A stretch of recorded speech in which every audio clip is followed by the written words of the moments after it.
पिछले वीडियो में मैंने आपको प्रायश्चित नामक कहानी पढ़ाई थी व समझाई थी और आज के वीडियो में मैं आपको पत्र लिखना सिखाऊंगी। पत्र लेखन क्या होता है बच्चों? पत्र कितने प्रकार के होते हैं? पत्रों का क्या महत्व है? आइए जानते हैं। इस वीडियो को बहुत ही ध्यान से समझना और पत्र लेखन को अच्छे से सीखना। बच्चों, क्या आप जानते हैं कि पत्र लेखन किसे कहते हैं? नहीं जानते? कोई बात नहीं है, मैं आपको बताती हूँ। आप सबने देखा होगा कि आपके माता पिता जब किसी कारणवश अपने कार्यालय नहीं जा पाते, तो वे एक कागज पर कार्यालय न पहुँच पाने का कारण लिखकर अपना संदेश कार्यालय भेज देते हैं। इसी प्रकार जब आपके नाना, मामा, चाचा, बुआ आदि जब आपसे मिलने नहीं आ पाते, तो वे अपनी असमर्थता को एक कागज पर लिखकर अपना संदेश डाक द्वारा आपके यहाँ भेज देते हैं। बच्चों, इस प्रकार अपने सुख दुख, अपनी समस्या को एक कागज पर लिखकर दूसरे के पास भेजना पत्र लेखन कहलाता है। अच्छा, अब ये बताइए कि पत्र लेखन का क्या महत्व है? पत्र क्यों लिखे जाते हैं? मैं आपको समझाती हूँ। बच्चों, पत्र हमारे लिए बहुत महत्वपूर्ण है क्योंकि पत्रों के द्वारा हम अपना संदेश एक दूसरे तक पहुंचाते हैं। पत्र लेखन अपने मन के भावों को अभिव्यक्त करने का सर्वोत्तम, सरल एवं सस्ता साधन है। प्रत्येक स्थिति में आमने सामने बात करना संभव भी नहीं है और न ही प्रत्येक बात को दूरभाष पर कहा जा सकता है। साथ ही मौखिक वार्तालाप का लेखा जोखा भी नहीं रखा जा सकता। इसीलिए दूरभाष का इतना अधिक प्रचलन होने के बाद भी पत्र का महत्व कम नहीं हुआ। पत्र के द्वारा घर परिवार के समाचार, मन के भाव, समस्या, प्रार्थना एवं निवेदन को प्रकट किया जाता है। पत्र लेखन एक कला है। इसके द्वारा व्यक्ति के ज्ञान, अभिरुचि एवं व्यक्तित्व का भी पता चलता है। इसीलिए पत्र लिखे जाते हैं। पत्रों के प्रकार। बच्चों, अब हम पत्रों के प्रकारों के विषय में पढ़ेंगे। क्या आप जानते हैं कि पत्र के कितने प्रकार होते हैं? मैं आपको बताती हूँ। पत्र के दो प्रकार होते हैं, औपचारिक पत्र, अनौपचारिक पत्र। क्या आप ये जानते हैं कि औपचारिक पत्र कौन से पत्र होते हैं? चलिए, औपचारिक पत्र के विषय में इस परिभाषा को पढ़कर ये जानते हैं कि औपचारिक पत्र किसे कहते हैं। औपचारिक पत्र जिन व्यक्तियों के साथ पारिवारिक संबंध नहीं होते, उन्हें लिखे जाने वाले पत्र औपचारिक पत्र कहलाते हैं। प्रार्थना पत्र, प्रधानाचार्य को पत्र, संपादक को पत्र, व्यापार संबंधी पत्र, कार्यालयी पत्र आदि औपचारिक पत्र के अंतर्गत आते हैं। आइए हम औपचारिक पत्र के वर्गों या प्रकारों के बारे में पढ़ते हैं। औपचारिक पत्रों को हम दो वर्गों में बांट सकते हैं, आवेदन पत्र, व्यावसायिक पत्र। पहले आवेदन पत्र के विषय में नीचे लिखी परिभाषा पढ़ते हैं। आवेदन पत्र नौकरी के लिए विभिन्न संस्थानों को अथवा प्रधानाचार्य या प्रधानाचार्या को अवकाश लेने हेतु जो पत्र लिखे जाते हैं, उन्हें आवेदन पत्र कहते हैं। अपनी अथवा घर के किसी सदस्य की अस्वस्थता के कारण अवकाश लेने हेतु शुल्क मुक्ति हेतु प्रार्थना करते हुए अथवा घर के किसी भाई बहन, चाचा मामा आदि की शादी में सम्मिलित होने के लिए प्रधानाचार्य या प्रधानाचार्या जी से अनुमति प्राप्त करने के लिए साधारणतया ऐसे आवेदन पत्र लिखे जाते हैं। आइए अब व्यावसायिक पत्रों के विषय में भी पढ़ते हैं कि व्यावसायिक पत्र किन्हें कहते हैं। व्यावसायिक पत्र बच्चों, दुकानदारों या व्यापारियों को, पुस्तक विक्रेता या प्रकाशक को, समाचार पत्रों के संपादक को, सरकारी अफसरों को जो पत्र लिखे जाते हैं, वे सब व्यावसायिक पत्र के अंतर्गत आते हैं। औपचारिक पत्रों के विषय में पढ़ने के बाद आइए अब अनौपचारिक पत्रों के विषय में भी जानते हैं कि अनौपचारिक पत्र किन्हें कहते हैं। अनौपचारिक पत्र, जिन व्यक्तियों के साथ व्यक्तिगत अथवा पारिवारिक संबंध होते हैं उन्हें लिखे जाने वाले पत्र अनौपचारिक पत्र कहलाते हैं। मित्रों, संबंधियों आदि को लिखे जाने वाले पत्र अनौपचारिक पत्र होते हैं। औपचारिक पत्र लेखन। बच्चों, क्या आप जानते हैं कि औपचारिक पत्र कैसे लिखते हैं तथा इसे लिखते समय हमें किन किन बातों का ध्यान रखना चाहिए? आइए मैं ही आपको बताती हूँ। औपचारिक पत्र लिखते समय इन बातों का ध्यान जरूर रखना चाहिए।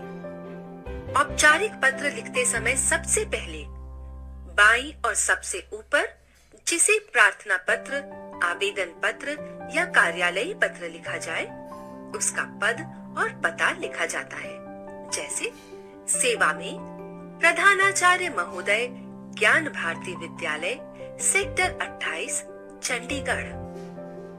इसके नीचे संबोधन होता है, जैसे महोदय, महोदया, मान्यवर, माननीय, श्रीमान आदि। पत्र के पहले विषय में पत्र लिखने का कारण लिखा जाता है, जैसे अवकाश हेतु प्रार्थना पत्र। अगले अनुच्छेद में कारण से संबंधित विषय को विस्तार से लिखा जाता है, जैसे सविनय निवेदन है कि मैं पिछले 2 दिनों से ज्वर से पीड़ित हूँ। डॉक्टर ने 4 दिन तक विश्राम करने के लिए कहा है। अंतिम अनुच्छेद में कार्य करने का अनुरोध किया जाता है और धन्यवाद या आभार व्यक्त किया जाता है, जैसे कृपया मुझे 12 अक्टूबर से 15 अक्टूबर तक अवकाश प्रदान करें, धन्यवाद सहित। इसके पश्चात प्रार्थी, भवदीय, आपका आज्ञाकारी शिष्य, भवदीया, आपकी आज्ञाकारिणी शिष्या आदि लिखा जाता है, जैसे आपकी आज्ञाकारिणी शिष्या। इसके नीचे पत्र लिखने वाला अपना नाम लिखता है, जैसे साक्षी राय, कक्षा 7वीं ब। अंतिम पंक्ति में दिनांक लिखते हैं, जैसे 13/10/2010। आवश्यकतानुसार नीचे अपना पता लिखा जाता है। बच्चों, यदि परीक्षा में आपको पत्र लिखना हो तो कैसे लिखेंगे? मैं आपको बताती हूँ कि परीक्षा में पत्र कैसे लिखते हैं। परीक्षा में विद्यार्थी के बारे में गोपनीयता बनाए रखने के लिए बाईं ओर नाम पता लिखने की अनुमति नहीं दी जाती है। अतः स्थान के लिए परीक्षा भवन लिखने की प्रथा विद्यार्थियों में प्रचलित है।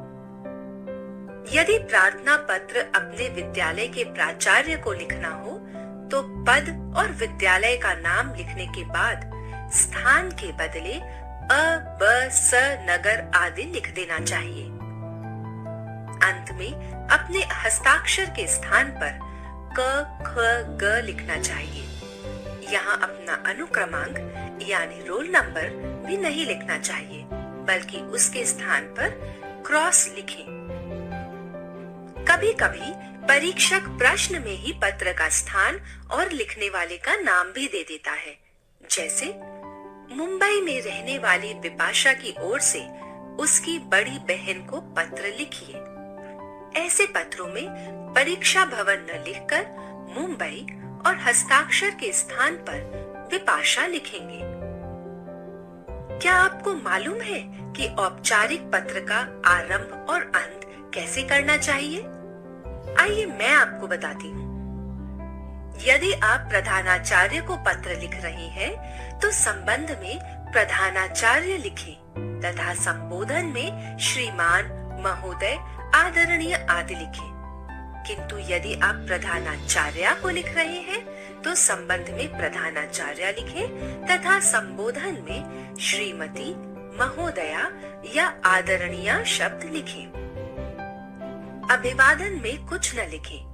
इसके बाद समापन में यदि आप छात्र हैं तो भवदीय, आपका, आज्ञाकारी, प्रार्थी आदि लिखें। किंतु यदि आप छात्रा हैं तो समापन में भवदीया, आपकी, आज्ञाकारिणी या प्रार्थिणी लिखें। इसी प्रकार यदि आप पुरुष अधिकारी को पत्र लिख रहे हैं तो संबंध में अधिकारी के पद का नाम लिखें, जैसे पुलिस अधीक्षक लिखें तथा संबोधन श्रीमान, महोदय, मान्यवर लिखें। अभिवादन में कुछ न लिखें। किंतु यदि अधिकारी स्त्री है तो संबंध में पुलिस अधीक्षिका लिखें, संबोधन में श्रीमती या महोदया लिखें। अभिवादन में कुछ न लिखें तथा समापन में भवदीय प्रार्थी लिखें। किंतु यदि आप स्त्री हैं तो भवदीया लिखें। इसी प्रकार यदि आप किसी व्यवसायी को पत्र लिख रहे हैं तो संबंध में व्यवसायी के पद का नाम जैसे निर्देशक लिखें। किंतु यदि व्यवसायी स्त्री है तो निर्देशिका लिखें। संबोधन में श्रीमान या महोदय लिखें, किंतु यदि व्यवसायी स्त्री है तो श्रीमती या महोदया लिखें। अभिवादन में नमस्ते या नमस्कार लिखें तथा समापन में भवदीय लिखें। किंतु यदि आप स्त्री हैं तो भवदीया लिखें। बच्चों, आप शुरू करते हैं औपचारिक पत्र। औपचारिक पत्र। औपचारिक पत्रों को लिखने पढ़ने से पहले आप सभी विद्यालय से अवकाश लेने हेतु आवेदन पत्र का एक नमूना देखिए। अवकाश के लिए आवेदन पत्र। जिसे पत्र लिखा गया, सेवा में प्रधानाचार्य महोदय। विद्यालय का नाम और पता S.B. रोजी public school, Fatehgarh, Farrukhabad, UP. संबोधन श्रीमान या महोदय। अवकाश लेने का कारण। सविनय निवेदन है कि मैं कल सीढ़ियों से गिर गया और बहुत चोट लगी है। डॉक्टर ने 20 दिन तक विश्राम करने के लिए कहा है। अवकाश अवधि। कृपया मुझे 16 सितंबर से 5 अक्टूबर तक का अवकाश प्रदान करें। प्रार्थना पत्र प्राप्तकर्ता से संबंध। आपका आज्ञाकारी शिष्य। लिखने वाले का नाम चेतन शर्मा। कक्षा 7वीं ब। अनुक्रमांक 29। दिनांक 16/9/2010। आइए अब प्रधानाचार्य को लिखा हुआ प्रार्थना पत्र उदाहरण के रूप में पढ़ते हैं। प्रधानाचार्य को प्रार्थना पत्र। पहले प्रार्थना पत्र के लिए दिया गया प्रश्न पढ़ते हैं और देखते हैं कि आवेदन पत्र में क्या लिखना है।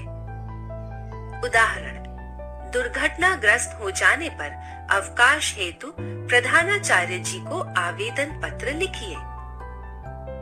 आइए अब प्रश्न के लिए लिखा गया पत्र पढ़ते हैं। पत्र। सेवा में प्रधानाचार्य जी, दिल्ली पब्लिक स्कूल, R.K. पुरम, नई दिल्ली 110029। विषय: अवकाश के लिए आवेदन। मान्यवर, सविनय निवेदन है कि मैं आपके विद्यालय में कक्षा 8वीं अ का छात्र हूँ। 2 दिन पूर्व बस से गिर जाने के कारण मेरे पैर में काफी चोट आ गई है। मैं अन्य यात्रियों के साथ बस में चढ़ने का प्रयास कर रहा था। अभी मैंने अपना पैर पायदान पर पूरा रखा नहीं था कि चालक ने जोर से ब्रेक लगा दिया। तेज झटका लगने के कारण डंडा मेरे हाथ से छूट गया और मैं झटके से बस से नीचे गिर पड़ा। तभी एक स्कूटर मेरे पैरों को रौंदता हुआ आगे बढ़ गया। इस दुर्घटना में मेरे बाएं पैर की हड्डी टूट गई। चिकित्सक महोदय ने मेरे पैर पर पलस्तर चढ़ा दिया है। पलस्तर 3 सप्ताह बाद खुलेगा। अतः आपसे विनम्र निवेदन है कि मुझे 1 माह का चिकित्सा अवकाश प्रदान करें। आपकी अति कृपा होगी। धन्यवाद। आपका आज्ञाकारी शिष्य मदन मुरारी, कक्षा 8 अ, दिनांक 19 जुलाई 2010। बच्चों, प्रधानाचार्य को लिखे जाने वाले प्रार्थना पत्र को समझने के बाद आइए अब कार्यालयी पत्र पढ़ते और समझते हैं। पहले आप कार्यालयी पत्र का प्रारूप देखिए। कार्यालयी पत्रों का प्रारूप।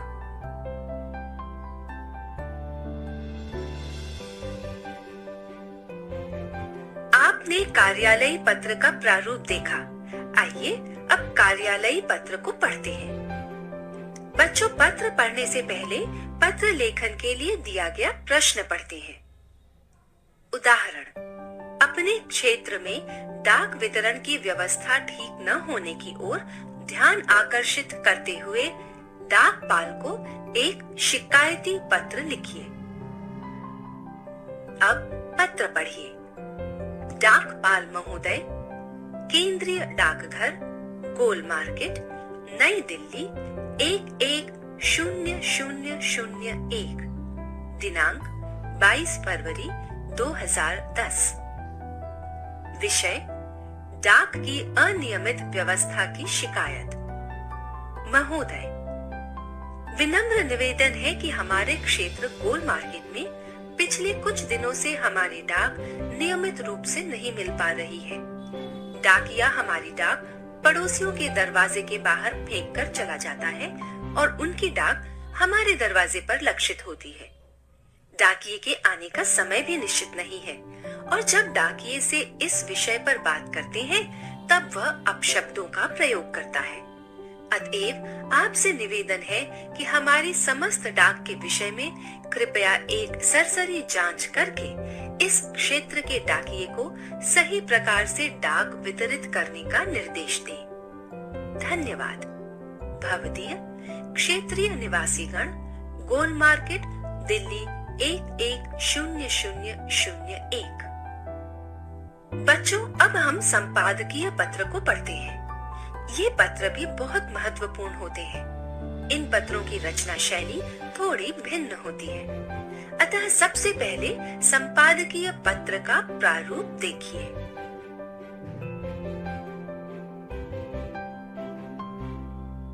संपादकीय पत्र के प्रारूप को देखने के बाद आइए बच्चों इसके उदाहरण को पढ़ते हैं। संपादक को पत्र। बच्चों, पहले हम प्रश्न पढ़ते हैं। आपका टेलीफोन कई दिनों से खराब पड़ा है। आपने कई बार एक्सचेंज में शिकायत भी की है, किंतु उसका कोई असर नहीं हुआ। इसका उल्लेख करते हुए नवभारत टाइम्स नई दिल्ली के संपादक को पत्र लिखिए। आइए अब पत्र पढ़ते हैं कि प्रश्न में दी गई समस्या को किस तरह लिखा गया है। पढ़िए। सेवा में संपादक महोदय, नवभारत टाइम्स, 7 बहादुर शाह जफर मार्ग, नई दिल्ली 110002, दिनांक 15/6/2010। महोदय, आपके प्रतिष्ठित समाचार पत्र द्वारा मैं टेलीफोन अधिकारियों का ध्यान अपने घर के टेलीफोन 2325755 की ओर आकर्षित करना चाहता हूँ। हमारा टेलीफोन पिछले 1.5 महीने से खराब है। क्षेत्रीय कार्यालय में इसके विषय में मैं 3 बार शिकायत कर चुका हूँ, परंतु किसी भी अधिकारी ने इस ओर ध्यान देने की आवश्यकता नहीं समझी। इस विभाग से संबद्ध मंत्री महोदय ने कुछ समय पूर्व घोषणा की थी कि प्रत्येक खराब टेलीफोन की शिकायत मिलने के 24 घंटे के भीतर उसे ठीक करा दिया जाएगा।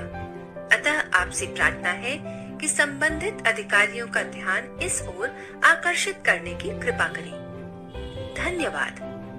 भवदीय दिनेश श्रीवास्तव, 108C मंदिर मार्ग, नई दिल्ली 110001। बच्चों, अब आपने संपादकीय पत्र पढ़ लिया है। बच्चों, अभी तक आपने जो भी पत्र पढ़े थे वे सभी आवेदन पत्र थे। अब हम व्यावसायिक पत्र पढ़ेंगे। अतः आप पहले व्यावसायिक पत्र के प्रारूप को देखिए और पढ़िए। व्यावसायिक पत्रों का प्रारूप।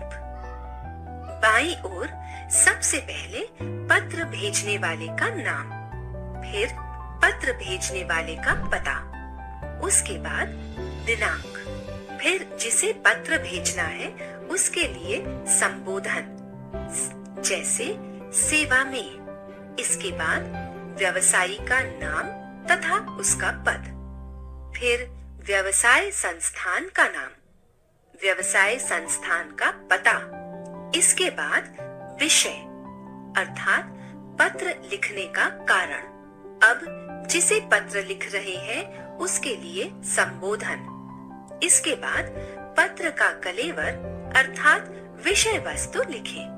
पत्र की समाप्ति पर आत्मनिर्देश, उसके नीचे प्रेषक के हस्ताक्षर अर्थात अपने हस्ताक्षर करें और उसके बाद प्रेषक का अर्थात अपना पूरा नाम लिखें। तो बच्चों, आज के वीडियो में हमने जाना पत्र कैसे लिखते हैं, पत्र के कितने प्रकार होते हैं। अब आइए देखते हैं आज की एक्टिविटी में आपके लिए क्या है। आज की एक्टिविटी में है औपचारिक पत्र किसे कहते हैं। अब आइए देखते हैं आज के क्लास वर्क में आपके लिए क्या है बच्चों। क्लास वर्क में छुट्टी प्राप्त करने के लिए एक प्रार्थना पत्र लिखिए। तो बच्चों, इस वर्क को अच्छे से कंप्लीट कीजिए। अब आइए देखते हैं आज के होमवर्क में आपके लिए क्या है बच्चों। आज के होमवर्क में है जो वीडियो में मैंने आपको पढ़ाया है, समझाया है, उसको ध्यान से देखो, समझो, पढ़ो, लिखो और याद करो। कोई समस्या हो मुझे फोन करो, मैं आपकी समस्या का समाधान करूंगी। धन्यवाद।